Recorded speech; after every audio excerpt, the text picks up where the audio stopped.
Masyaallah hadirin, alhamdulillah, tsumma alhamdulillah. Bersyukur kita kepada Allah Subhanahu wa taala.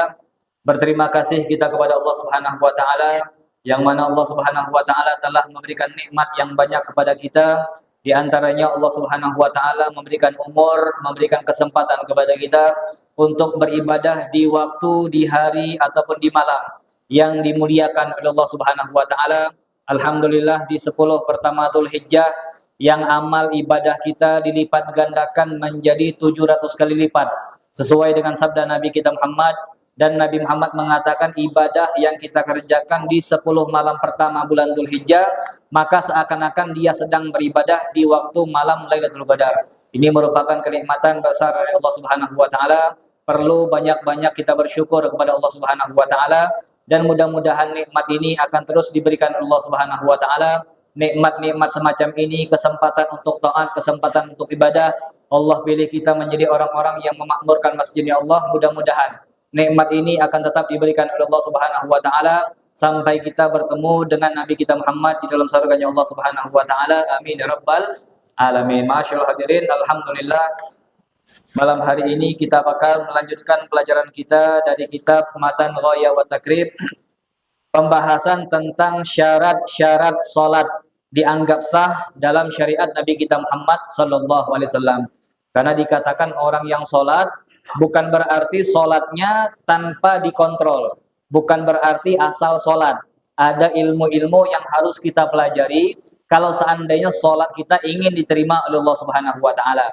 Ada rukunnya, ada syaratnya, ada hal-hal yang perlu kita jauhkan, ada hal-hal yang membatalkan sholat, ada hal-hal yang memakruhkan sholat. Maka ulama mengatakan mempelajari ilmu sholat tersebut, maka insya Allah bakal memperbaiki sholat kita. Dan kehebatan ataupun fadilah bagi orang-orang yang belajar ilmu sholat, kalau seandainya mereka sudah belajar, tiba-tiba mereka mendapatkan ada kesalahan, maka kesalahan yang mereka perbuat akan dimaafkan oleh Allah Subhanahu wa taala. Contoh, antumlah belajar, tiba-tiba ada beberapa kesalahan, kekurangan, setelah beberapa tahun kemudian baru antum sadari kalau seandainya antum telah melaksanakan beberapa kesalahan.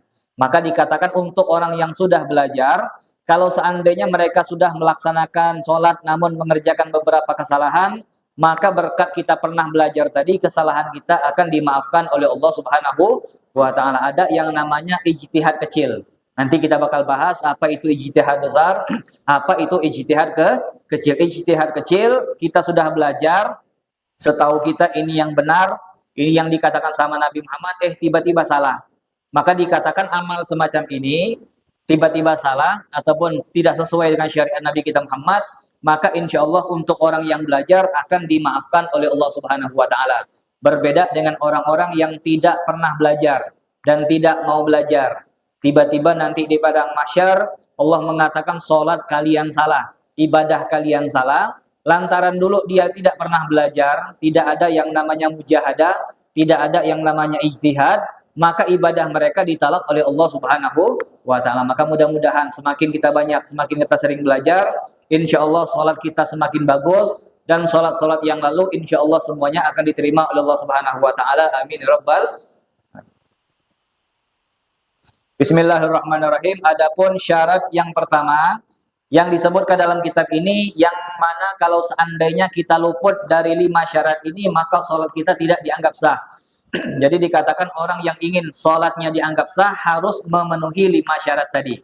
Ini perlu kita ingat, perlu kita hafal, perlu kita kenang, perlu kita pegang. 5 hal ini harus ada, baru salat kita dianggap sah. Yang pertama adalah taharatul a'dha minal hadatsy wan najas. Dikatakan syarat yang pertama, salat dianggap sah kalau seandainya badan orang yang salat tersebut suci dari hadas dan juga najis ataupun najas. Yang pertama kita bahas hadas. Orang yang berhadas lalu dia salat, maka salat dia tidak diterima oleh Allah Subhanahu wa taala. Pada dasarnya manusia itu suci. Manusia itu suci, tidak berhadas. Begitu dia buang air, begitu dia buang air kecil, buang air besar, ketika dia buang angin, ketika dia melaksanakan hal-hal yang mendapatkan posisi hadas untuk predikat dia, seperti menyentuh perempuan, ataupun yang lain-lain memegang kemaluan depan belakang anak kecil selain dari tubuh kita, anak kecil ataupun bayi ataupun hewan, memegang kubul ataupun dubur mereka, menyentuh perempuan, keluar angin, buang air kecil, buang air besar, maka hal-hal itulah yang membuat kita berhadas. Seakan-akan kita berbuat sesuatu yang buruk, lantas tidak pantas untuk menghadap Allah Subhanahu wa taala. Bagaimana biar pantas? Membersihkan diri kita dengan berwudu, dengan niat yang bagus, membersihkan hati, membersihkan badan. Karena dalam niat ada lillahi ta'ala. Itu ulama mengatakan wudu itu membersihkan badan dan juga membersihkan hati kita. Dalam niat lillahi ta'ala, kita berniat ibadah karena Allah, untuk Allah, itu disebut dengan penyucian hati. Sedangkan kapan kita membasuh wajah, membasuh tangan, rambut, dan kaki, itu disebut dengan mencuci anggota tubuh. Maka dikatakan selama orang tersebut tidak berhadas, maka selama itu juga dia bakal mempunyai yang namanya wudu. Misal antum wudu isya, sekarang antum punya wudu. Sekarang antum punya wudu, sampai isya berjamaah berlangsung, antum belum buang angin, antum belum buang air besar, buang air kecil, gak nyentuh yang namanya perempuan, tidak batal wudhu kita, maka sampai azan isya masuk, wudhu kita masih ada.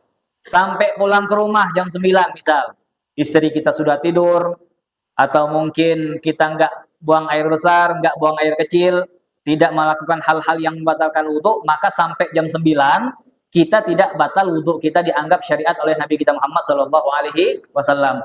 Sampai jam 11, kita tidak ada buang air besar, tidak ada ke kamar mandi, tidak ada nyentuh perempuan, tidak ada tidur, tidak melaksanakan hal-hal yang membatalkan wudhu, sampai jam 11 tidak batal. Sampai jam 1 tidak batal. Sampai subuh tidak batal. Kalau seandainya kita tidak buang air besar, buang air kecil, buang angin, nyentuh perempuan, ataupun kita tidur. Makanya dikatakan banyak ulama-ulama kita yang mana mereka 40 tahun. Seperti Al-Imam Abu Hanifah. Imam Abu Hanifah dikatakan beliau selalu sholat subuh dengan wudhu isya. Jadi beliau kalau sembahyang subuh, bukan wudhu jam 4, bukan. Bukan wudhu jam setengah 5, bukan. Tapi wudhunya waktu isya. Jadi beliau sholat subuh menggunakan wudhunya isya. Selama berapa hari? Selama 40 tahun dikatakan. Ini berarti beliau qiyamul lail. Dari mulai isya, tidak melaksanakan hal-hal yang membatalkan puasa. Ibadah terus, ibadah. Ngaji, tidak ada tidur, tidak ada ke belakang. Kalau kita kira-kira ke wadah, 2 jam tidak ke kamar mandi. Kalau gitu. Apalagi malam-malam. Belum kencing, belum buang air besar. Nah, kenapa ulama-ulama kita itu mereka paling jarang untuk masuk ke kamar mandi? Kalau sekarang yang masih hidup Al-Habib Zain bin Ibrahim bin Smith. Beliau itu terkenal jarang sekali masuk ke dalam kamar mandi. Kenapa? Makannya sedikit. Beliau itu sedikit makan, sedikit berbicara, sedikit tidur dikatakan. Sedikit makan, sedikit berbicara, sedikit tidur. Kalau gitu, banyak makan, banyak ngomong, banyak tidur. Kebalikan. Jadi kalau beliau ke surga, kalau kita kemana? Surga juga. Tapi surga bagian bawah. Ini Al-Habib Zain bin Ibrahim bin Simi sama. Beliau jarang ke kamar mandi. Sholat. Bahkan kita pun secara mata telanjang kita juga pernah menyaksikan tinggal 1 malam dengan beliau. Memang benar apa yang diceritakan sama orang-orang, beliau itu ibadah terus, memang tidak pernah putus. Jadi kami bagi 3, semalam tuh 3 orang. 3 orang di sepertiga awal, orang kedua di sepertiga nomor 2 sampai jam 2, orang yang ketiga dari jam 2 sampai subuh. Jadi tiap-tiap orang dibagi jatah. Ada yang dari isya sampai jam 10, ada yang jam 10 sampai jam 2, ada yang jam 2 sampai jam 5. Jadi bertukar jatah tidur. Alhasil jangan sampai 3-3 ini ada yang tidur. Harus ada perwakilan sikok bangun untuk memenuhi kebutuhan Habib Zain. Mungkin minta ini, mungkin minta makan, mungkin minta keperluan pakaian, kitab segala macam. Jadi 1 orang harus standby. Kalau kita kumpulkan pertanyaan dari 3 orang tadi, termasuk Al-Fakir, dikatakan 3 waktu tersebut dari mulai isya sampai subuh, rupanya beliau tidak tidur-tidur. Pokok jatahku dari awal sampai jam 10, beliau tuh tidak pernah berhenti sembahyang. Nanya sama yang kedua, kau dari jam 10 sampai jam 2, Habib Zain tidur jam berapa? Tidak tidur-tidur. Semenjak ku jaga jam 10 sampai jam 2, habis sembahyang terus sampai jam 2. Dari jam 2 sampai subuh macam mana? Tak tidur juga. Salat dari jam 2 sampai subuh. Padahal posisi beliau orang Madinah datang ke Indonesia, kan musafir. Musafir capek. Kalau capek jak beliau kayak gini, lalu bayangkan bagaimana kehidupan beliau di malam hari ketika berada di kota Madinah. Ini ulama-ulama kita, mereka ibadah terus dari mulai Isya sampai datang waktu subuh. Inilah ulama-ulama kita. Alhasil, selama kita tidak melakukan hal-hal yang membatalkan wudhu, maka wudhu kita bakal terus ada. Sejam, 2 jam, sehari, 2 hari, seminggu, 2 minggu. Kalau kita kuat. Lalu Ustaz, macam mana kalau seandainya kita megang bini kita? Kan ini kan ada permasalahan. Karena ada satu faedah yang mengatakan barang siapa yang tidur dalam keadaan punya wudhu, kalau dia meninggal dunia, dicatat oleh malaikat dalam keadaan mati syahid. Lalu macam mana untuk orang yang punya istri? Tidak mungkin kan kita beri sarang, apa istilahnya, sarang nyamuk biar tidak terganggu yang kawan. Sarang nyamuk atau yang lembut, bantal guling ataupun bantal ataupun pembatas. Tidak mungkin. Kapan bini kita bilang, bang sinilah, jangan. Kuna tidur dalam keadaan punya wudhu. Tak perlu macam itu juga. Kapan untuk masalah macam ni, untuk urusan dengan istri tadi, asalkan tidak berhubungan badan, maka kita bertaklid kepada madhab yang lain. Dan Imam Malik ataupun yang lain, madhab Imam Malik juga enak karena caranya sama dengan madhab Imam Syafi'i cara wudhunya. Makanya dikatakan untuk bertaklid bagusnya kepada madhab Imam Malik. Ikut madhab Imam Malik. Jadi kapan megang dia, nyari semua umur dia, gosok dia, ngelus dia, tidak membatalkan hal-hal yang namanya wudu. Nah, di sini dikatakan orang yang sholat dia harus suci dari hadas. Alhasil dia harus punya wudu. Itu yang pertama. Yang kedua, orang-orang yang sah sholatnya dianggap sah oleh syariat Nabi kita Muhammad adalah orang-orang yang suci dari najis. Tubuhnya suci daripada najis. Enggak boleh apapun yang namanya najis bersentuhan dengan dia. Wabil khusus untuk orang-orang yang mungkin di rumahnya ada orang yang punya luka, yang punya operasi ataupun robek pada tubuhnya, alhasil yang mengeluarkan darah. Ini hati-hati. Kapan dia mengeluarkan darah, taruhlah kita ngambil perban dia. Ini perban yang kena darah kan najis. Kalau kita naruh ada pakai ilmu, taruh sini, ujung-ujung serumah kita najis semua. Maka dikatakan perlu berhati-hati. Atau yang punya anak kecil, yang kencing di mana-mana, yang maaf buang air di mana-mana, perlu berhati-hati juga. Makanya dikatakan untuk masalah nyuci baju harus berhati-hati. Yang punya anak kecil, kapan dia ngompol di celana, harus diperhatikan nih. Nyuci ada cara, ditaruh di mesin cuci, dialirkan dengan air yang biasa, jangan langsung pakai sabun. Ini saya ngajarkan cara nyuci dulu nih. Ini mesin cuci, baju kotor taruh, ada yang najis. Setelah ditaruh, buka keran, air bening. Setelah penuh, nutupin baju tadi. Ini baju, air lah nutup baju tadi, lah penuh. Maka buka, istilah apa tuh? Tempat mesin cuci itu kan, untuk mengeluarkan air tadi, keluarkan, habiskan. Nah, itu proses yang namanya penyucian najis. Maka ompolnya atau segala macam hukumnya menjadi suci. Nah, setelah dibuang air tersebut baru nyuci secara normal. Jangan langsung masuk mesin cuci, langsung kasih rinso, langsung cuci, kita bilang lah wangi. Wangi bukan berarti hilang najis. Ini pakaian. Yang punya bayi harap berhati-hati. Namun ada juga ulama mengatakan kita hanya sekedar untuk jaga-jaga, tapi jangan sampai kita was-was. Mentang-mentang kita punya bayi was-was. Dek, jangan sampai baju tuh tersentuh baju tuh, awak labang, ditaruh depan pintu. Nanti ngintip lagi kita. Jangan dipindah, awak lah. Jangan ngintip lagi. Duk mana baju tuh? Lah digeser adik. Kemana geser? Adik sini dek. Ngapa? Adik geser baju tuh kemana? Ah lupa lah. Lupa ya. Nah, bingung gitu. Lantas kita nganggap wah ini kayaan najis muda. Kita lah jaga-jaga. Tapi sekira sulit maka datang makfu dari ulama-ulama Nabi kita Muhammad SAW. Kuncinya gampang. Kita lah berusaha, sisa lebihkan. Sisa lebihkan, tidak apa hukumnya, dipermudah oleh syariat Nabi kita Muhammad sama dengan darah. Pernah di zaman Nabi kita Muhammad ada orang yang punya darah di baju, seperti yang dia ketahui, orang yang di bajunya ada darah, maka baju tersebut dikategorikan sebagai baju yang najis. Maka kata Nabi Muhammad, darah tuh harus dibuang. Sama sahabat tadi dicuci, dibuang, lu pegak darah tadi, merah tadi lagi ada. Dibawalah baju tersebut kepada Nabi kita Muhammad Sallallahu Alaihi Wasallam. Dia mengatakan, ya Rasulullah, baju yang kena darah nih, laku kucak, laku sikat, istilah kita, lah dibersihkan, tapi darah lagi ada. Apa kata Nabi kita Muhammad? Kalau engkau sudah berusaha menghilangkan darah tersebut, namun ternyata masih ada, biarkanlah. Itu makfu dari Allah Subhanahu wa Ta'ala. Sama hukum darah ataupun najis ataupun kena muntah atau yang punya bayi tadi, gak perlu kita was-was. Sekira kita lah jaga, kita lah milih baju najis, cara nyuci macam ni. Tak perlu kita kapan dia kencing mulai macam ni.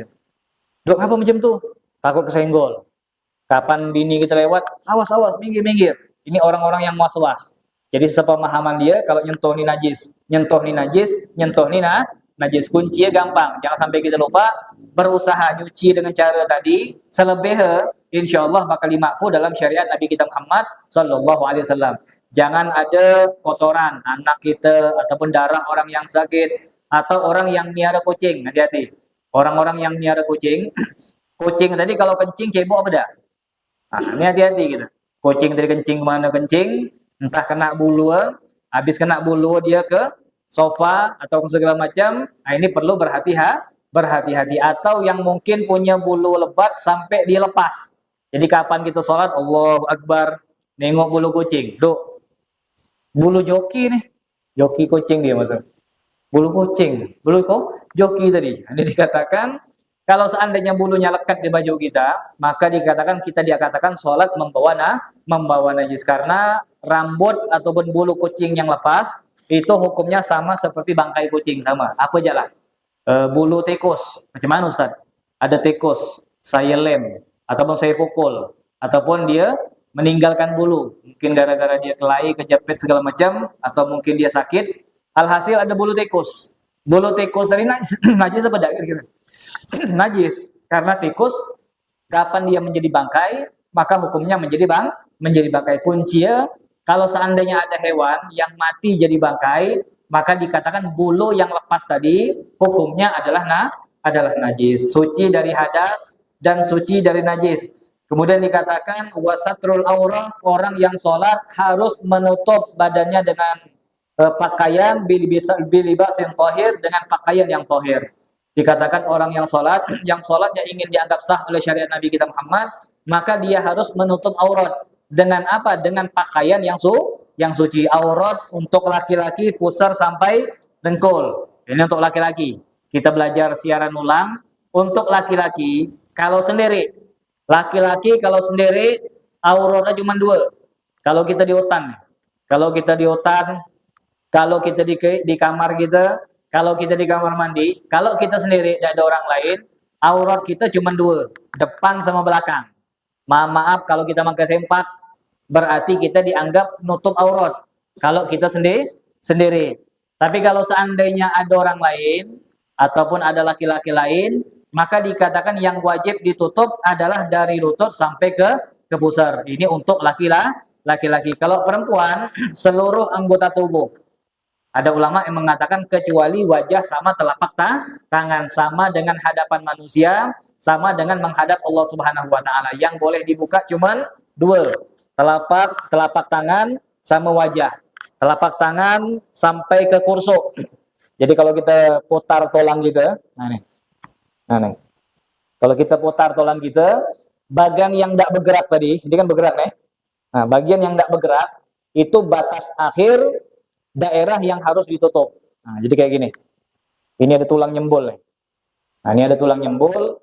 Tulang yang nyembul nih dari bawah. Ini ada tulang. Itu bagian yang harus ditutup. Selebih ke atas, nah ini dikatakan boleh untuk dibuka. Nah, ini kalau saya contohkan macam nih. Nah, untuk perempuan segini batasnya. Bukan macam ini Ustaz. Segini bagus. Tapi yang wajib, kita kembali lagi, yassiru wala tu'assiru. Kata Allah, permudahlah. Jangan sampai dipersulit. Kadang-kadang ada orang yang lebay.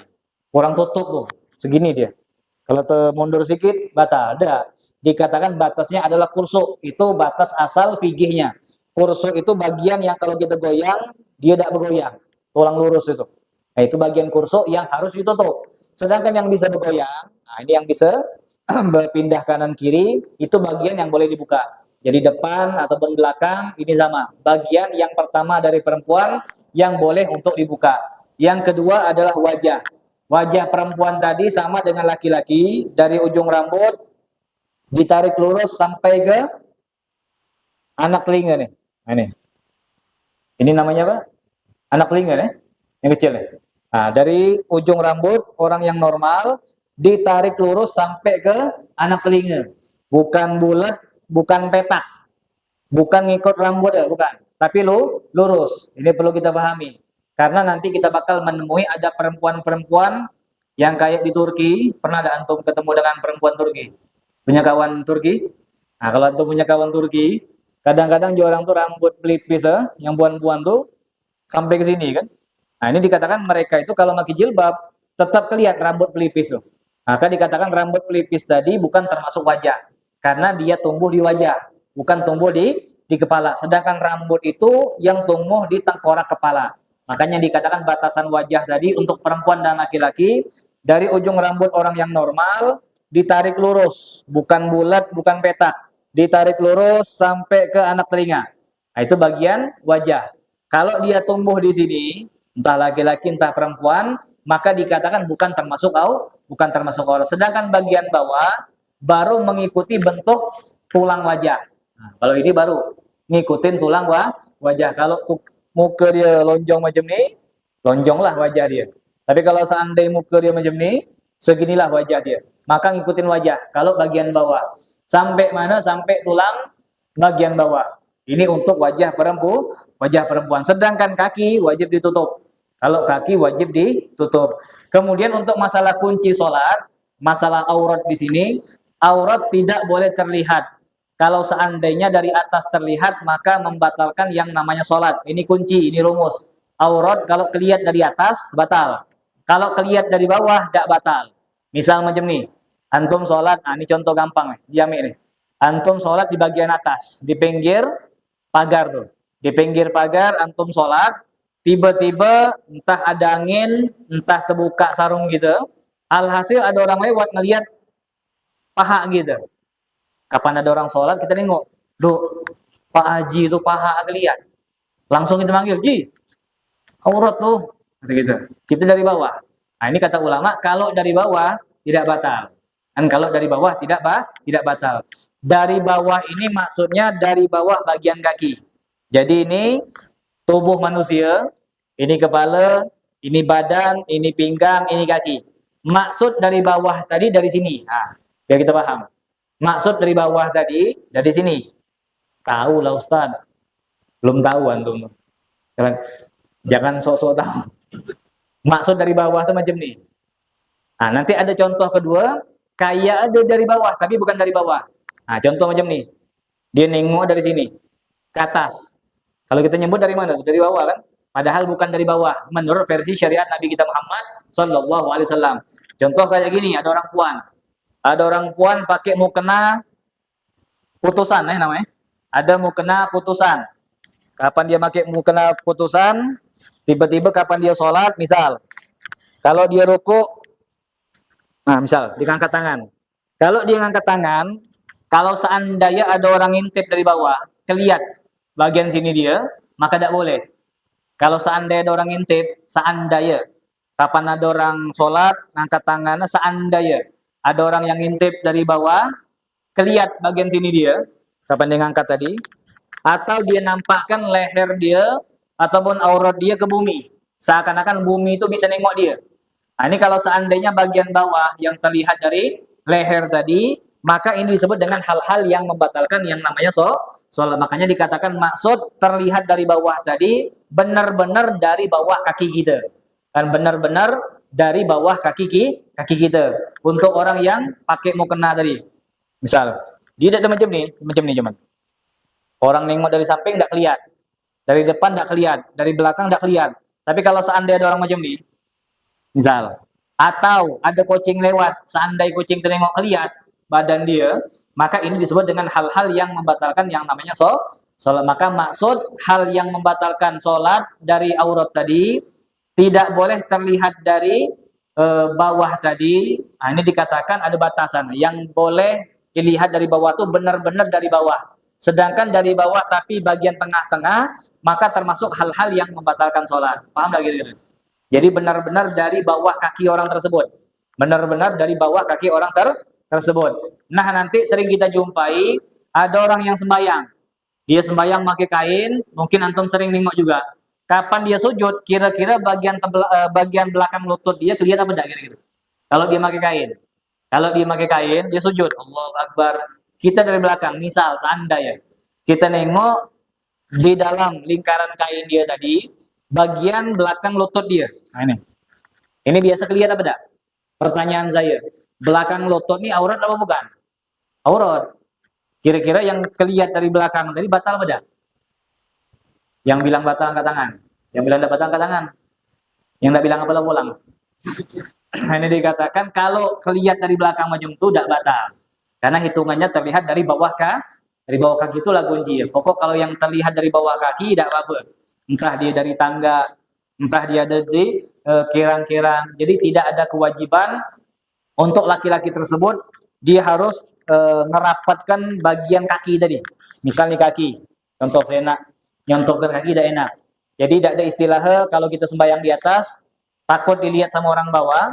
Jadi kita harus macam nih, break karet di kaki kita. Tidak wajib, tidak diwajibkan. Nah, ini dikatakan kalau seandainya terlihat dari bawah kaki tidak masalah. Laki-laki, perempuan tidak masalah. Tapi kalau seandainya terlihat dari tengah-tengah, walaupun itu dari bawah, maka itu termasuk hal-hal yang membatalkan yang namanya sholat. Misal macam nih untuk orang laki, tadi orang puan. Kalau orang laki misalkan dia punya perut besar misal. Nah, dia punya perut besar. Dia sembahyang pakai kaos oblong. Oh, kaos oblong. Pakai kaos biasa atau pakai baju koko lah. Tapi gara-gara perut dia besar tadi, kayak ibu hamil 90 bulan. Nah, perut dia besar macam ni. Jadi kapan dia pakai baju tadi, kan macam ni bentuk kan, nah, ke depan. Seandainya ada orang nengok tuh, kelihat boy, perut kau ni yang bawah ni. Nah, ini dikatakan batal apa tidak? Batal. Karena bawah di sini maksudnya bukan bawah dari kaki. Kalau dari kaki baru tidak apa-apa. Tapi kalau seandainya ini perut dia nih. Nah, ini kain dia. Kan nyambung ya kita ya. Nah, ini perut dia. Nah, ini baju. Nah, jadi gantung baju tadi. Baju tadi gantung, nah ini pusat dia. Jadi orang kalau nengok dari bawah, memang dari samping tidak lihat. Dari kanan tidak lihat, dari kiri tidak lihat. Belakang apa lagi, depan tidak lihat. Tapi kalau seandainya ada orang macam ni, lihat bahwa perut dia, maka termasuk hal-hal yang membatalkan yang namanya sholat kuncia. Yang tidak apa-apa dilihat dari aurat tadi kalau seandainya benar-benar dari bawah kaki kita. Dari bawah kaki kita. Kalau bagian tengah, bawah perut, ataupun perempuan di bawah mukena putusan tadi, maka itu semua hal yang membatalkan yang namanya sholat. Kemudian aurat tersebut adalah sesuatu yang menutupi warna kulit dan bentuk tubuh. Itu aurat. Orang yang disebut dengan menutup aurat adalah orang yang menutupi bentuk tubuh dan warna kulit. Kalau seandainya ada orang yang pakai baju tapi transparan, jadi orang tahu, oh pegak ada tai lalat di sini ya, terbayang. Atau oh dia ini agak putih, oh dia ini agak hitam, oh dia ini agak biru, oh ini agak gini. Kalau seandainya terbayang ataupun remang-remang ataupun sedikit kelihatan kulit orang tersebut, maka walaupun dia pakai baju yang tipis tadi, terembus tadi, transparan tadi, maka dikatakan walaupun dia pakai baju dianggap tidak nutup aurat. Kenapa? Karena warna kulit kelihatan. Maka dikatakan untuk perempuan mereka paling bagus pakai baju warna hitam. Kalau orang perempuan paling bagus warna hitam.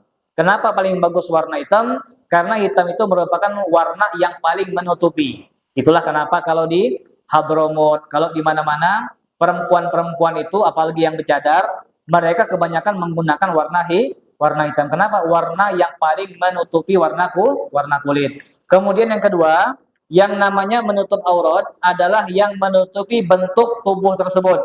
Kalau kita nengok zaman sekarang banyak orang berjilbab, tapi bagian depan kelihatan. Itu kan? Ban depan kelihatan. Ban belakang kelihatan, ban depan kelihatan. Pakai jilbab. Nah, ini dikatakan yang kata orang mentok apa itu istilah? Bercap. Dan kalau maaf, ini biar kita paham, kalau memang berbentuk sedikit, nggak masalah. Tapi kalau seandainya benar-benar bercap, kelihatan, oh bentuk macam ini. Dan besar macam ni, bentuk macam ni. Kalau kelihatan bukan orang yang ada di zaman sekarang, apalagi di media sosial, di televisi, artis segala macam, mereka pakai jilbab, tapi body kemana-mana. Ini dikatakan pakai jilbab tadi bukan untuk nutupin tubuh mereka, tapi hanya sekedar fashion show ataupun untuk memperindah tubuh mereka. Maka dikatakan yang namanya menutup aurat ada dua syarat. Yang pertama menutupi warna kulit, yang kedua menutupi bentuk tubuh. Ustadz, gimana kalau seandainya ada orang laki, dia gara-gara sterek badan dia, jadi dia pakai baju ketat, kira-kira sah atau tidak sembahyang? Dia besar badan, binaragawan. Dia binaragawan, jadi pakai baju yang ketat tadi, pakai baju kaos, pakai baju yang ketat gitu, sehingga kelihatan bentuk sini ya, bentuk sini ya. Kalau dia sembahyang, kira-kira sah atau tidak? Sah kalau seandainya yang berbentuk cuman bagian pusar sampai ke atas. Kan biasa orang nunjukkan tidak ada yang bagian pusar ke bawah, kan enggak kan? Binaragawan biasa pusar ke bawah atau pusar ke atas? Pusar ke atas. Jadi kalau seandainya ada orang pakai baju ketat Jumatan, Allah Akbar. Enggak apa-apa. Dan asalkan jangan dari pusar sampai ke bawah. Tidak boleh kita mengatakan wah itu enggak pakai baju. Memang tidak pakai baju, tapi dia sudah menutupi yang namanya aurat. Kemudian dikatakan aurat tersebut dalil yang datang dari Nabi kita Muhammad SAW.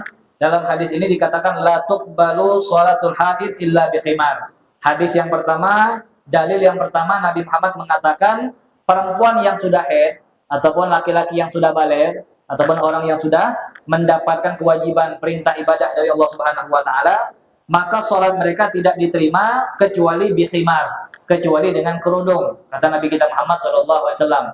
Ini hadis merupakan dalil perempuan wajib nutup aurat, dalil bagi perempuan untuk wajib menggunakan yang namanya jilbab. Jadi orang puan pakai jilbab hukum wajib. Ada hadis ada.